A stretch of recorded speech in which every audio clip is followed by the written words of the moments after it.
think that the hot sun makes white people go insane. That's what I think. That's what I think happens. Because you think about all the parts of this country where the white people are the craziest, it's where the sun is the hottest, you know? It's like out west, it's Arizona, east of the Mississippi, it's the entire American South, you know, and even within the South, the maxim holds true. The further south you go, the hotter the sun is, the crazier the crackers are, right? Like you start out in Kentucky, Virginia, it's not so bad. You get to Alabama, it's like, ugh, and then you wind up in Florida and they're throwing alligators through drive-through windows and shit. These motherfuckers are crazy. You ain't supposed to be like that. I think it's the hot sun. I do think the hot part is important. I say that because I live in Southern California and like there's plenty of sun out there, but it's not hot for most of the year. For most of the year, it's like sunny and 72. And like the white people in LA, they're delusional, but they're not scary though, right? Like it's a different type of crazy. You know what I mean? But you leave LA, you start driving out east into the desert, they start to turn, man. They do like next thing you know, you're driving by Uncle Shooty's biker shop and Nazi stuff emporium. It's like, oh, this ain't good. Worrisome. I don't even think it has to be prolonged exposure to the hot sun. I think if the sun is hot enough, the effect can be acute in nature. Like, I think white people in the hot sun are like werewolves in the moonlight. Like, it just brings the monster out of us, you know? Like, that you could take the most white bread, milquetoast data analyst from Kalamazoo, you send him to Las Vegas for a weekend conference. By Sunday, he's standing out in the middle of the strip with his dick out like, fuck you, Frank. I bet the house at the roulette table and I don't give a fuck. It fucks us up, man. That's why I'm so worried about this recent trend of like white dude bros sunning their taints and stuff. Like I said, that's a real thing. Fox News talked about Tucker Carlson, did a whole segment on it. It's a real thing. It's a real thing they're doing. They're like purposefully exposing their buttholes and their genitals and their taints and stuff to concentrated UV lights for like power-up purposes or something. And nothing good's gonna come out of that, man.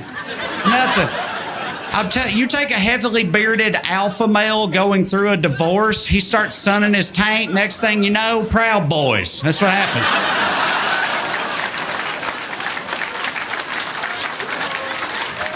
That's how the Proud Boys started. It's a problem. I don't think it's just an American problem, though. I think this is a global phenomenon. Like, for example, if you think about like England, right? Like in England, the sun is a myth, right? It's very gray, rainy. And you could say English white people, they've been evil and colonially over the years, but they're not crazy though. No, they're not. They're very prim, proper, buttoned up. Yes, quite. That's how they are. But you take England, leave it in the hot sun for a couple hundred years, bam, Australia. That's what you get. Australia, AKA the Florida of Oceania. Dude, I love Australians. They're a lot of fun, but they're down there fist fighting kangaroos and using the word like a punctuation mark. This shit ain't normal. You ain't supposed to be like that. I think it's the hot. And there's one thing you can bring up to give me some issues with this. You could be like, well, Trae, what about like Russia, right? Russia, they got all them white people, no hot sun, crazy as a shithouse rat. How do you explain that, right? There's a couple ways of looking at that. You could look at that as like, yeah, my theory's dead in the water before we even get started. Or you could look at that as like, what if that's just their baseline, you know? It's like, what if that's just their starting point? Like imagine what might happen if we expose Russia to the hot sun for a while. Like, that's the real danger of climate change right there. We don't all start recycling more. It's going to be Mad Max and Adidas tracksuits in no time.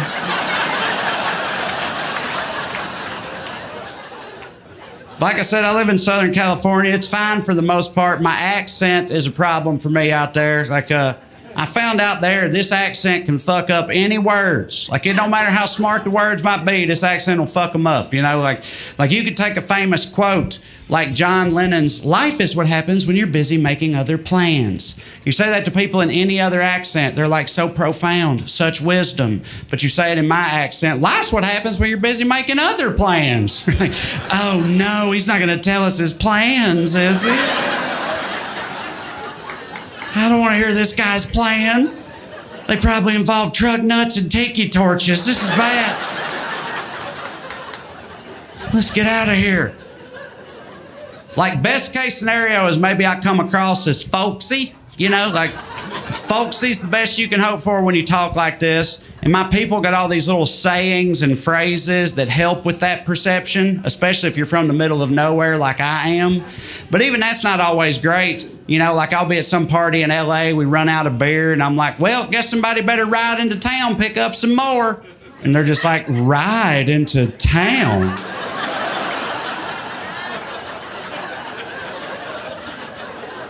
What are we, out of sorghum? Has Molly took the fever? Why are you saddling up, cowboy? We'll just DoorDash it. And obviously the number one concern with this accent is with this accent, you're on permanent racism probation, right? Like it's a zero strike rule. People will default to racism every time, no matter what you actually meant. And when you couple that with all those little country ass sayings we have, it's a fucking minefield, dude. It is. I find myself thinking all the time, I'm like, that's not a racist phrase, right? That's just a southern, that's just like an old country phrase. There's nothing racist about that phrase, right? But you never know for sure with those old timey phrases like that. So I'll psych myself out about it. I'll be in LA and somebody's like, hey, you talked to Jeremy lately? I'm like, dude, I ain't seen Jeremy in a squirrel's age.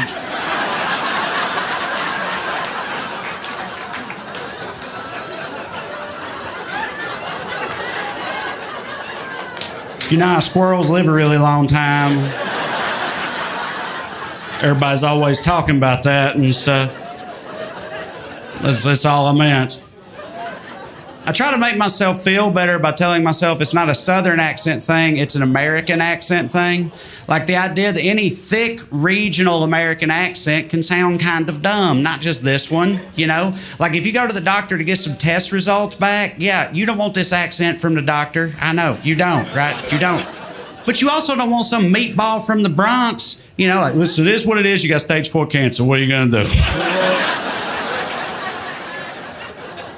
No, what are you gonna do? I'll tell you what you're gonna do. You're gonna take your fucking chemo, you're gonna take your radiation, you're gonna kick cancer's ass. Actually, I didn't want a Bronx doctor. I take that back. That sounds pretty inspiring, actually. But like if you're on a plane in the Midwest and the pilot comes on like, okay, got a little snow system up here, just gonna scooch right by there, don't you know? No whoopsie-daisies today, no sir, gonna be a hoot. A hoot? What am I, in a fucking Coen Brothers movie right now? Like, people ain't supposed to talk like that. I think even a thick California accent can sound dumb. And if you don't know what I mean by thick California accent, I'll explain myself with one sound. Not a word, a sound.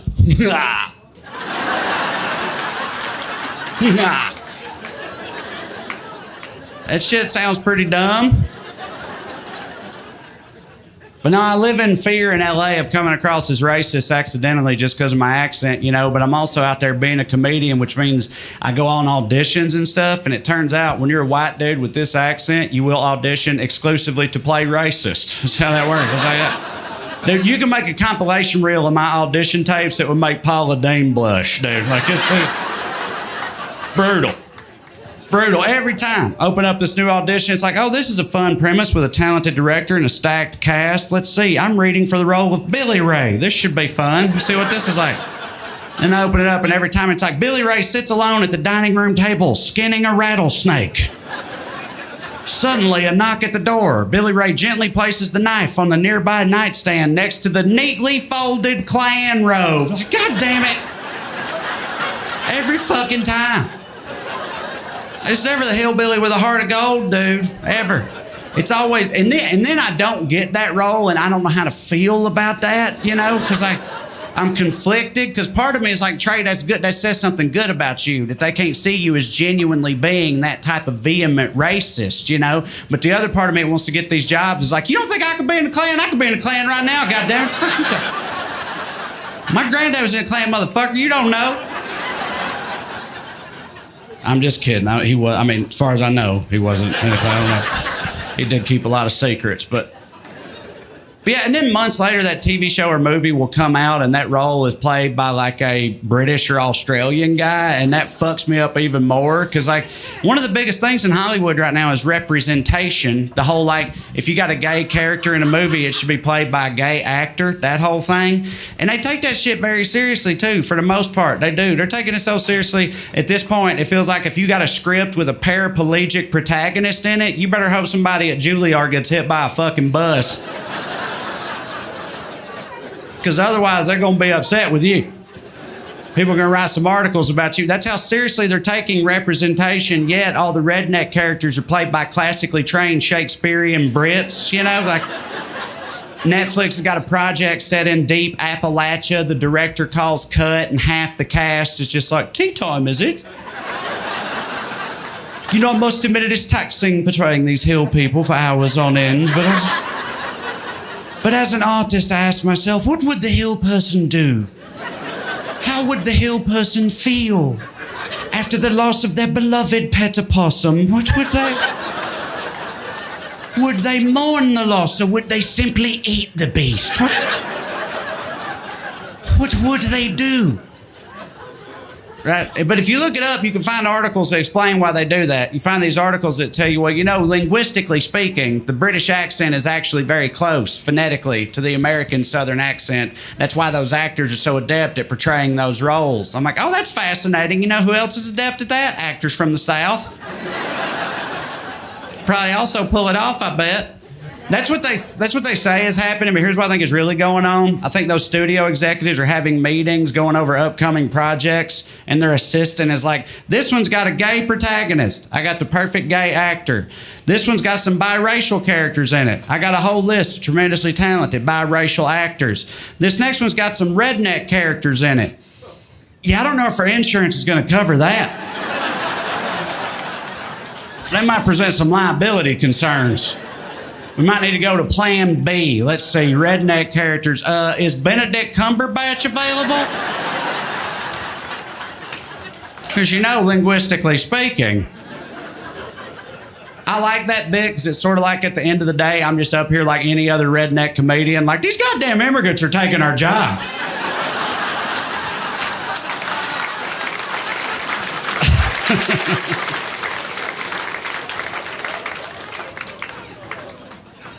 But it's not surprising, you know, if you spend time on the coast, they have a very low opinion of the red states, of the southern states out there. You know, they think the whole South is just crazy racist. And I mean, yeah, sure.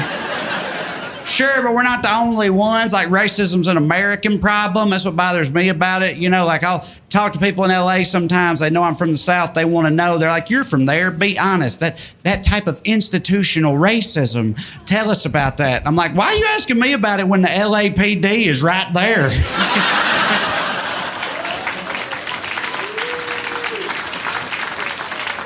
Like LA's got a totally clean slate racially. I'm sorry, I forgot. The NWA stood for nice, we're appreciated. You remember Ice Cube and all their album covers? Just things are great out here. No, LA's got their own shit to worry about racially speaking, and it's not all ancient history either. It still crops up sometimes. Like last year, there was this LA city councilwoman. She got caught on tape just putting on a racism clinic for the whole world to see. And dude, it was wild. She was racist against like 8, 9 different types of people. Like there was Alabama papaws taking notes during this shit. They were like, is that a new slur? Write that down. She made me realize something I never thought of before, which is like, yes, the South has more racists and more racism, generally speaking, but I'm now convinced that if racism was a sport, in a one-on-one, an LA racist could absolutely hang with an Alabama racist because of the versatility of their game. You know what I mean? They got more tools in their bag. You know, like an Alabama racist, they're real solid in the fundamentals. You know, like black people, Mexicans, the gays. When it comes to that, they'll sit in the pocket, they'll find a rhythm, they can go all day long, right? They're lethal. Most of them never even met a Jewish person, but they've heard enough to be dangerous, right? They got a puncher's chance if that comes up. But beyond that, what are they going to do? What are they going to do? This lady was racist against Armenians. Papaws ain't got the skill set for that.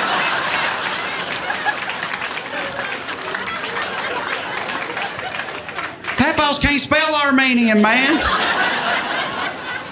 I'm just saying, if it was a heavyweight championship racism bout, the papa will be in the corner sitting on a stool, shaking his head, just like, she's throwing shit at me I never seen before, man. I don't know what I'm supposed to do.